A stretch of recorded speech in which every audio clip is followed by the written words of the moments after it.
Ministère Bethesda.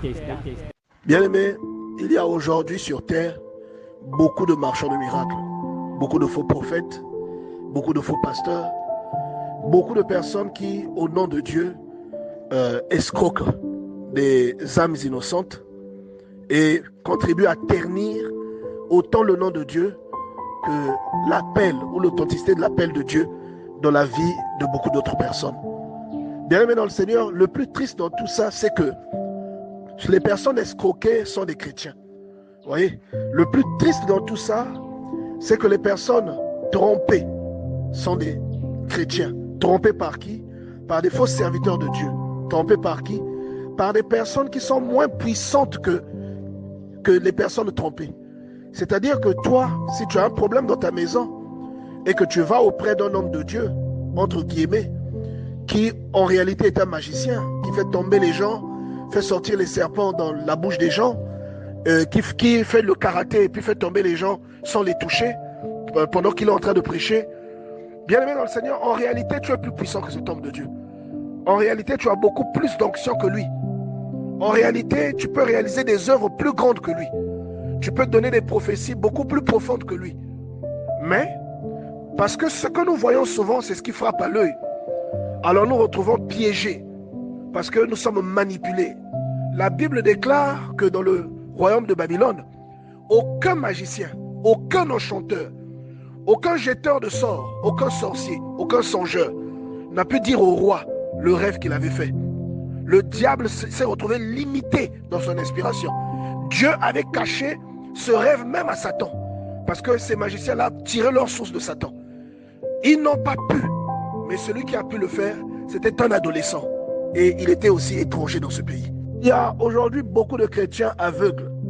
Des chrétiens qui sont censés être ici en déportation sur cette terre, comme des étrangers, comme nous le dit si bien l'apôtre Pierre. Il dit, comportez-vous comme des étrangers qui sont en voyage, qui sont de passage sur cette terre. Et il y a beaucoup de chrétiens qui ne se conduisent pas comme Dieu veut que nous nous conduisons et qui sont bernés par des gens qui n'ont pas autant de puissance qu'eux. Ils sont bernés par des manipulateurs. Pourquoi? Parce qu'il n'y a aucune communion entre Dieu et ces chrétiens-là. Et hier soir, l'homme de Dieu nous a parlé de la communion que nous devons développer avec Dieu, du nombre de fois où nous prions, où nous lisons la Bible, et que c'est cela qui établit un contact entre Dieu et les personnes. Et autant on peut s'appeler chrétien, mais si nous n'avons pas ce mode de vie, il n'y a rien qui sortira de nous qui soit associé aux chrétiens tel que Dieu le représente. Vous voyez, la Bible déclare, les Chaldéens répondirent au roi, il n'est personne sur la terre, je dis bien sur la terre, qui puisse dire ce que tu demandes au roi. Vous voyez, c'est-à-dire pour eux, avec la révélation qu'ils avaient de leur père le diable, il n'y avait sur la terre personne qui pouvait dire à Nabuchodonosor le songe qu'il avait fait, parce que Nabuchodonosor disait qu'il avait oublié le songe. Donc, ils lui ont dit que personne ne pouvait le lui dire. Vous voyez, et eux, c'était des magiciens. Ça veut dire qu'ils faisaient beaucoup d'œuvres. Ils faisaient beaucoup de choses extraordinaires. Ils faisaient des choses qui épataient les gens. Mais ils n'ont pas pu dire à Nabuchodonosor le songe qu'il avait fait avant même de donner une explication. Parce qu'il fallait dire le songe et il fallait donner l'explication du songe. Mais, bien aimé, il n'y a aucune puissance qui est au-dessus de la puissance de Dieu. Aucune. Il disait que personne ne pouvait révéler cela sur cette terre. Bien aimé, la parole de Dieu contredit cela. Tu es peut-être dans une situation où tu as une contradiction avec un membre de ta famille qui est animé par un esprit de méchanceté et qui dit que tant qu'il est vivant, toi tu ne travailleras pas. Ou qui dit que tant qu'il est vivant, tu ne mettras jamais au monde. Bien aimé, la parole de Dieu contredit cela. La parole de Dieu te prouve que le diable a une limite. Le diable est limité. La parole de Dieu te déclare que là où ils avaient dit que personne sur la terre ne pouvait savoir quel songe Nabuchodonosor avait fait, Dieu dit que c'était possible. Lorsque vous lisez Daniel chapitre 5 verset 11, on fait le résumé de ce qui s'était passé. Et on déclare que il y a dans ton royaume un homme qui a en lui l'esprit des dieux saints. Et du temps de ton père, on trouva chez lui des lumières, de l'intelligence et une sagesse semblable à la sagesse des dieux. Et le roi Nabuchodonosor, ton père, le roi l'établit chef des magiciens, des astrologues, des chaldéens, des devins, parce qu'on trouva chez lui, chez Daniel, que le roi avait nommé Belsatsar, un esprit supérieur. Bien-aimé, pitié pour toi qui as peur des sorciers. Pitié pour toi parce que tu as peur, que tu croises un sorcier dans la rue et tu l'évites. Tu croises un oncle, un grand-parent qui, tu sais qu'il est sorcier, tu en as les preuves, mais tu te caches devant lui parce que tu as peur qu'il puisse t'ensorceler. Toi le chrétien, la Bible dit pitié pour toi. Dieu a besoin que tu te réveilles. Dieu veut te démontrer ici que tu peux être un étranger quelque part. Et tu peux être un adolescent. Tu n'es même pas un adulte, tu es un adolescent. Mais Dieu est en train de te démontrer que tu peux faire des choses beaucoup plus grandes que les personnes qui réalisent des prodiges qui épatent tout le monde à côté de toi. Dieu est en train de te dire que l'investissement qu'il a déposé en toi est un investissement sans pareil. Tu as en toi l'esprit supérieur. L'esprit supérieur est au-dessus de tous les esprits de ce monde, bien-aimé. Bien-aimé, le diable a une limite. Même lorsqu'il tente d'imiter, de reproduire la puissance de Dieu, le diable a une limite. Voilà pourquoi ce que le diable te promet et qu'il finit par te donner, parce que tu t'es corrompu avec lui. Bien aimé, en réalité, c'est quelque chose qui était déjà dans ta vie. C'est quelque chose que Dieu t'avait déjà consacré, quelque chose que Dieu avait déjà établi pour toi, que lui, il a vu et qu'il a précipité dans ta vie. Mais le diable n'a pas le pouvoir de te bénir. Le diable n'a pas le pouvoir de te rendre riche.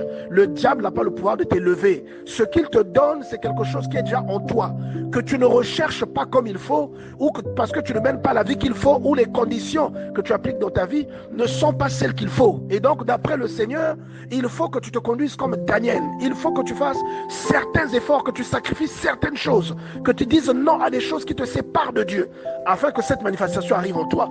Mais souvent, l'être humain aime la facilité. C'est pourquoi aujourd'hui, nous voyons même des chrétiens qui courent vers un homme de Dieu, entre guillemets. Pourquoi? Parce que cet homme de Dieu fait tomber les gens. Est-ce que vous avez vu Jésus faire tomber quelqu'un dans la Bible? Est-ce que vous avez vu Paul faire tomber quelqu'un, bien-aimé dans le Seigneur? Il y a même des hommes de Dieu qui font tomber en faisant des prises de karaté. Vous avez vu ça où? Il y en a qui le font même avec un ballon de football. Vous avez vu ça où? Et puisque nous sommes ignorants, nous courons vers ces gens. Nous considérons que ces personnes sont puissantes et qu'elles sont passées au-dessus de nous. Bien-aimé dans le Seigneur, ressaisis-toi. Ressaisis-toi. La puissance la plus redoutable, la puissance que l'on ne peut pas imiter, elle se trouve à l'intérieur de toi. Et elle vient de Dieu. Et Dieu attend seulement que tu viennes ouvrir la porte. Il veut que tu trouves la clé et que tu ouvres la porte pour que cette puissance se manifeste en toi, comme ce fut le cas de Daniel. Daniel, à son arrivée, n'avait pas toute cette puissance. C'est un mode de vie qu'il a adopté qui a emmené cette puissance et cette manifestation en lui. Mais ne soyez pas impressionnés devant des signes que vous voyez, parce que le diable est un maître en distraction.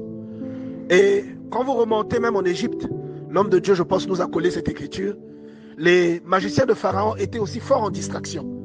Et lorsque vous descendez à Babylone, les magiciens de Nabuchodonosor étaient forts en distraction. Ils faisaient beaucoup de signes, mais ils n'avaient aucune réelle puissance. Ne soyez pas impressionnés en tant qu'enfant de Dieu devant un sorcier, devant un magicien, devant quelqu'un qui a des gris-gris. Ne soyez pas impressionnés.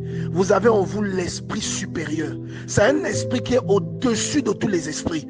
La personne qui a reconnu ça était une personne qui pratiquait le satanisme. Il a reconnu en Daniel l'esprit supérieur. Les gens qui vous entourent, les sorciers qui vous oppriment dans vos familles, doivent voir en vous et reconnaître au travers de votre vie l'esprit supérieur. Cet esprit-là doit s'illustrer, bien-aimé dans le Seigneur. Et vous connaissez aujourd'hui la méthode. Il suffit d'appliquer la méthode de Daniel. Il suffit que vous puissiez vous exclure d'un certain système de vie que le monde nous impose. Un système de vie qui te conduit directement à la débauche. Un système de vie qui te coupe de Dieu. Et tu vas voir qu'il y a des choses qui sont cachées en toi, que Dieu a placées dans ton esprit, qui vont commencer à germer d'elles-mêmes.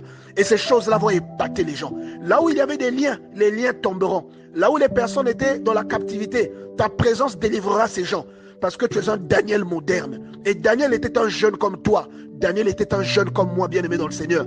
Lève-toi, change ton mode de vie, brille, jeune, comme ce que Daniel faisait. Pratique l'humilité et la sanctification. Et tu verras que ces choses-là vont se manifester. Et tu vas prouver à tous ceux qui ont un pouvoir de pacotille, qui vient du diable, que tu es au-dessus d'eux. Bien-aimé, ne sois jamais impressionné par le pouvoir de l'ennemi. Ministère Bethesda. Ministère Bethesda.